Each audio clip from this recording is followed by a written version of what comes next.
The world doesn't feel unstable because it's random. It feels unstable because the map is changing. We've all felt it, this sense that the ground is shifting beneath our feet.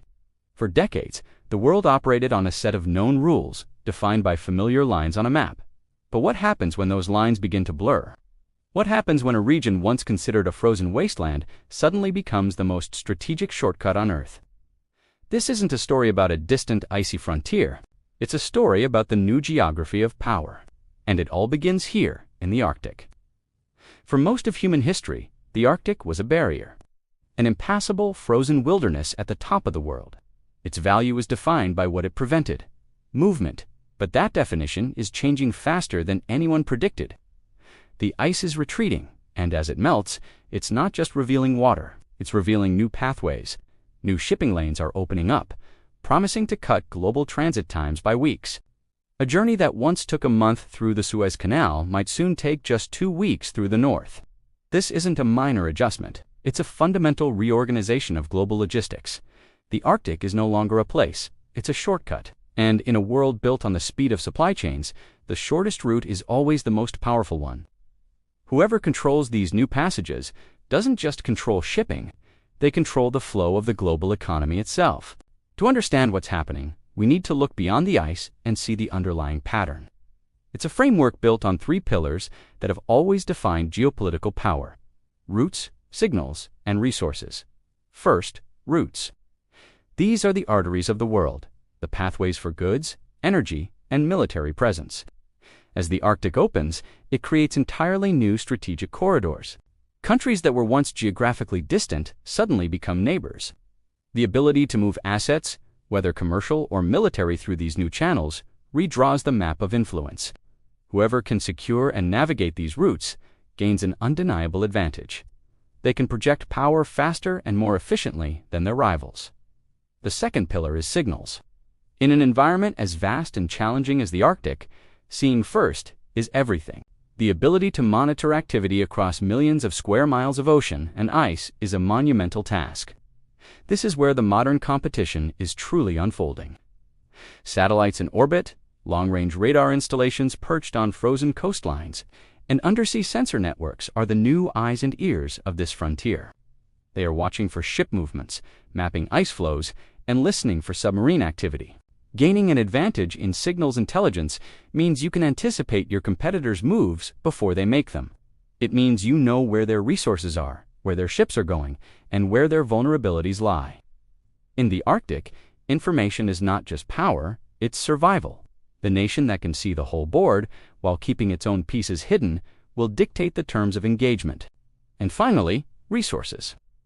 The Arctic is estimated to hold a significant portion of the world's undiscovered oil and natural gas, not to mention vast mineral deposits from rare earth elements to diamonds and iron ore. For centuries, these resources were locked away beneath impenetrable ice. Now, they are becoming accessible. For industrial economies hungry for energy and raw materials, this is a game changer. The ability to extract and transport these resources provides immense economic leverage. It can secure a nation's energy independence, fuel its industries, and create new wealth. But this access also creates new friction points. Disputes over territorial claims and drilling rights are no longer theoretical. They are becoming urgent, practical problems. The competition for Arctic resources is a competition for the fundamental inputs of modern civilization. This pattern, the reorganization of power when geography changes, is not new. It's one of the oldest stories in history. When new sea lanes were discovered in the age of exploration, global empires were born and old ones crumbled. Power shifted from land-based empires to maritime nations that could control the new routes. When the invention of the railroad unlocked the interiors of continents, it fueled industrial revolutions and forged new nations. Every time the physical landscape of movement and access has changed, the political landscape has changed with it. Think back to the great conflicts of the 20th century. They were, at their core, struggles over logistics. The war was won not just on the battlefield, but in the map rooms, on the factory floors, and across the treacherous sea lanes of the North Atlantic. Victory depended on who could move troops, supplies, and information most effectively.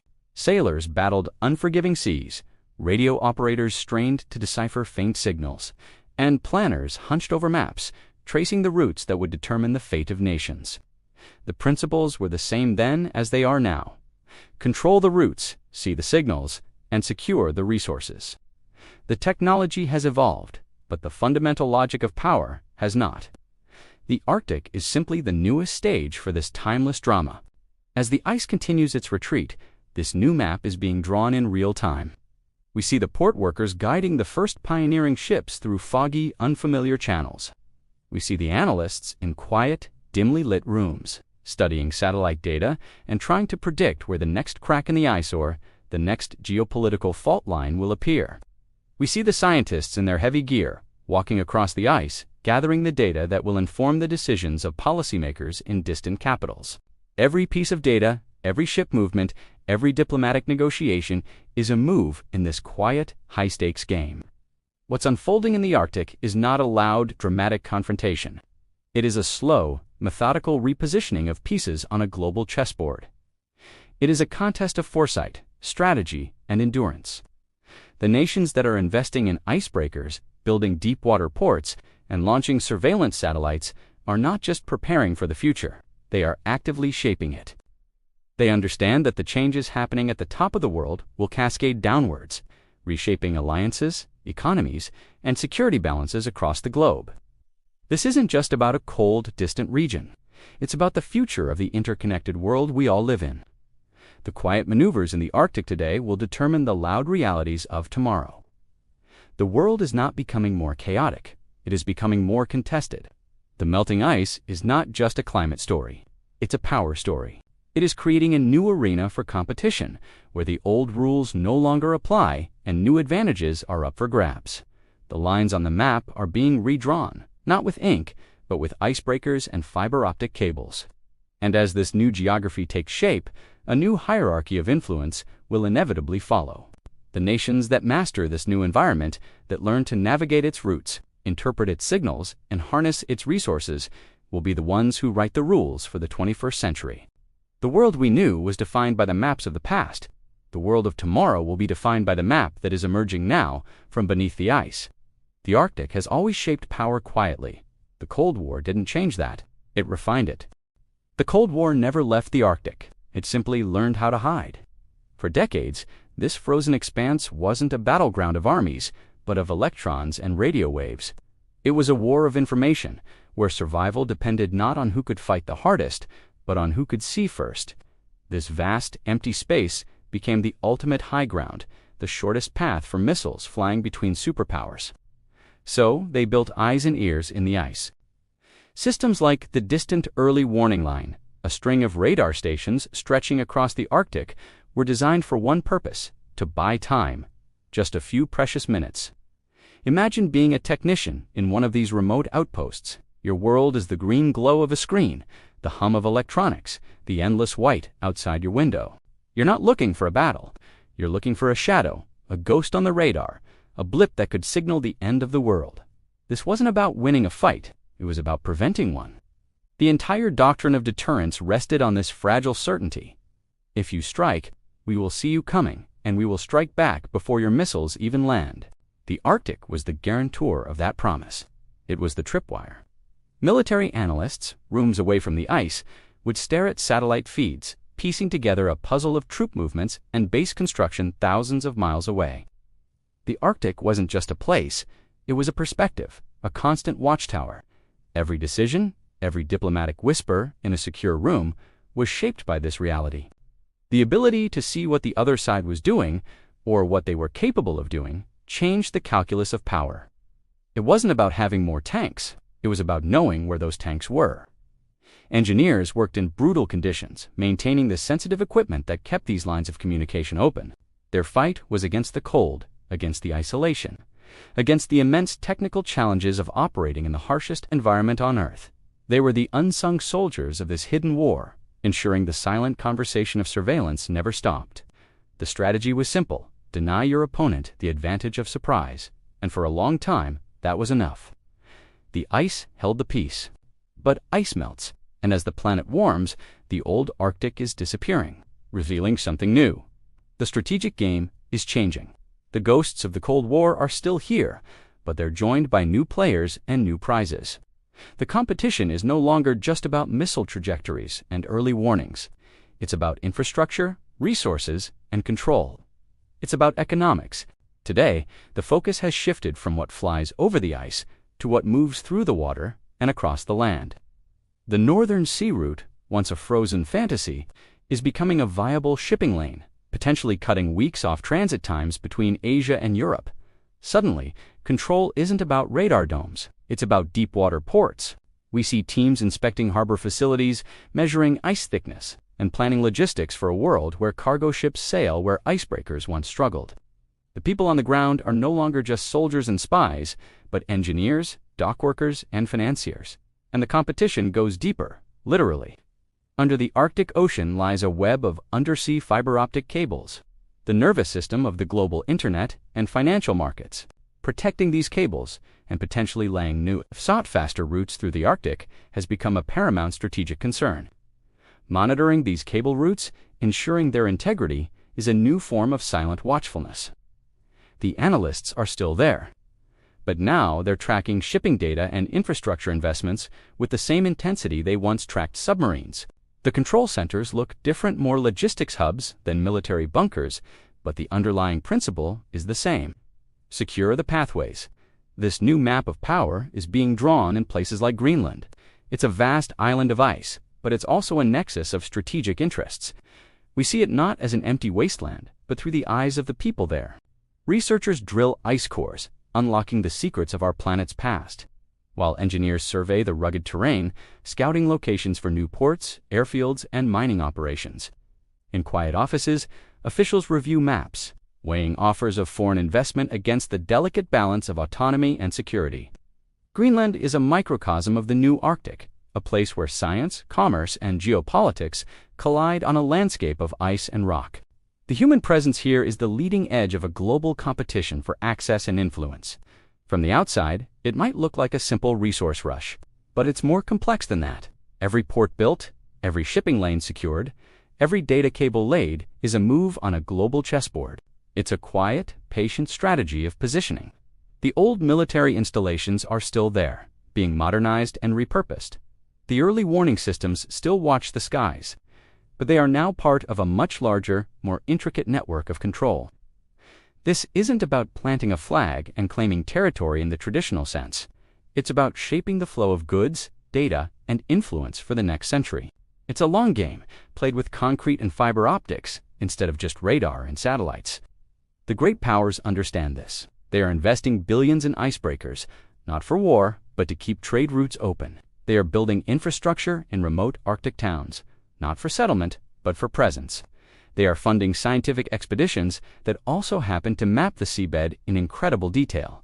Each action is a piece of a larger puzzle, designed to secure an advantage in a future where the Arctic is no longer a barrier, but a crossroads. The quiet conversations in secure rooms continue, but now the talk is of port access agreements, fishing rights, and mineral exploration licenses. The tension is less about instant annihilation and more about long-term economic and logistical dominance. As the ice recedes, it's revealing the arteries of the 21st century global economy, and whoever has influence over these new arteries will have a powerful say in the future. The silence of the Arctic is deceptive. It's filled with the low hum of data centers, the distant churn of container ships, and the careful planning of strategists looking decades ahead. The old Cold War was a standoff, a static defense. This new era is about movement, about flow, about creating and controlling the networks that will define our world. The watchtowers are still there, but they're looking at a different kind of horizon. This isn't about who controls the Arctic today. It's about who controls the pathways tomorrow. When routes shift, rules follow. And when rules change, power moves quietly. This isn't a story about ice and polar bears. It's a story about us, about the invisible threads that connect our lives to the most remote corners of the planet, and how the melting of a frozen ocean is about to change everything we thought we knew about global power. For centuries, the world has operated on a map drawn by sea lanes and trade winds. The Suez Canal, the Strait of Malacca, the Panama Canal. These aren't just lines on a globe. They are the arteries of our civilization. Control them, and you control the flow of goods, of energy, of wealth.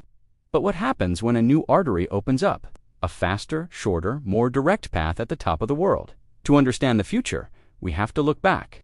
Picture this, October 1973, an ordinary day. People are driving to work, heating their homes, planning their futures. Suddenly, the flow stops. A geopolitical decision thousands of miles away triggers the first global oil shock. Overnight, the price of crude oil quadruples. Gas stations run dry. Long lines of cars snake around city blocks, a symbol of a world suddenly held hostage. On television screens, leaders gave speeches, but the real story was in the faces of the people. The factory worker watching his assembly line grind to a halt. The family turning down the thermostat, putting on another sweater. The truck driver unable to deliver food to grocery stores, staring at an empty fuel gauge. It wasn't a war fought with soldiers, but it was a conflict nonetheless. A conflict over access. The world learned a hard lesson. Dependence on a single pathway, a single source, is a profound vulnerability. The rules of global energy had changed, and with them, the balance of power tilted dramatically. This pattern is as old as history itself. From the Silk Road to the Age of Sail, whoever controls the pathways has an undeniable advantage. They set the tolls, they make the rules, and they reap the rewards. It's a subtle form of power, often exercised not through grand declarations, but through quiet, strategic maneuvering. A tariff adjusted here, a port expanded there. The consequences ripple outwards, touching every aspect of our lives, from the price of a smartphone to the availability of the food on our tables. We rarely notice the cause, only the effect. Now, look north. To the Arctic, for millennia, it has been a frozen fortress, impassable, a barrier at the edge of the world. But the climate is changing, and the ice is retreating. What was once a static white expanse on the map is becoming a dynamic blue ocean. The Northern Sea Route, a shortcut connecting Asia to Europe, is no longer a theoretical possibility. It's an emerging reality. Imagine a container ship leaving Shanghai. The traditional route through the Suez Canal takes about 48 days. The Arctic route, just 35. That's nearly 2 weeks of time, fuel, and money saved. For a global economy built on speed and efficiency, this isn't just an alternative, it's a revolution. We see the first signs of this new era taking shape. In boardrooms, economists are redrawing their supply chain models, their charts and graphs flickering with new data. The old lines are being erased, replaced by shorter, more direct vectors across the top of the world. They talk in terms of percentages and projections, but what they are really charting is a seismic shift in global trade. At ports from Rotterdam to Vladivostok, officials are overseeing a new kind of cargo movement. Specialized ice-class vessels, built to navigate these challenging waters, are becoming more common. They are the pioneers of this new age, their journeys tracked not just by maritime authorities, but by strategists in government offices worldwide. Each successful transit is another data point proving the route's viability, another nail in the coffin of the old world order. In vast industrial facilities, energy workers are laying the groundwork for what's to come. Massive natural gas plants are being constructed along the Arctic coastline, designed to tap into the region's immense untouched reserves. These projects are engineering marvels, built in one of the harshest environments on Earth. But they are more than just infrastructure. They are strategic anchors, placing a firm claim on the resources that will power the next century. And late at night, in quiet government offices, policymakers are hunched over reports, maps spread across their tables. The Arctic is no longer a footnote in foreign policy.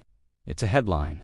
They are drafting new regulations, negotiating international treaties, and positioning their nations for a future where the North is the new center.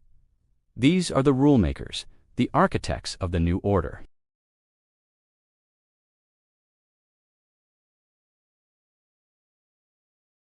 For the rest of us, living in cities far from the ice, the effects will be subtle at first.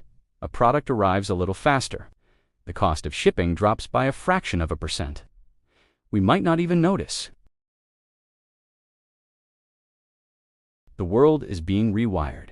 Traditional shipping hubs may see their influence decline. Nations that once held strategic choke points may find their leverage gone. And countries with an Arctic coastline will find themselves at the heart of a new global crossroads. The race is already on. We see it in the tense negotiations over maritime law and territorial claims. Who owns the seabed? Who has the right of passage? Who is responsible for environmental protection in this fragile ecosystem?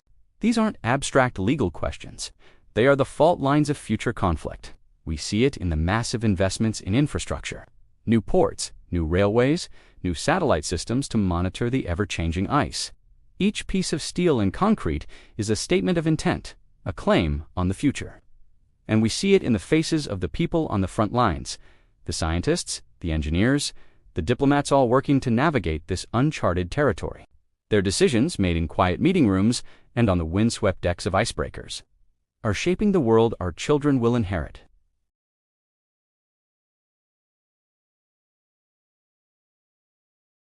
The geopolitical map we've known for the past 70 years is being redrawn, not by armies, but by the steady, relentless melting of ice.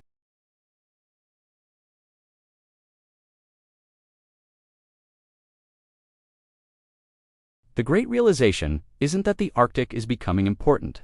It's that the Arctic is revealing what was always true. Power isn't static.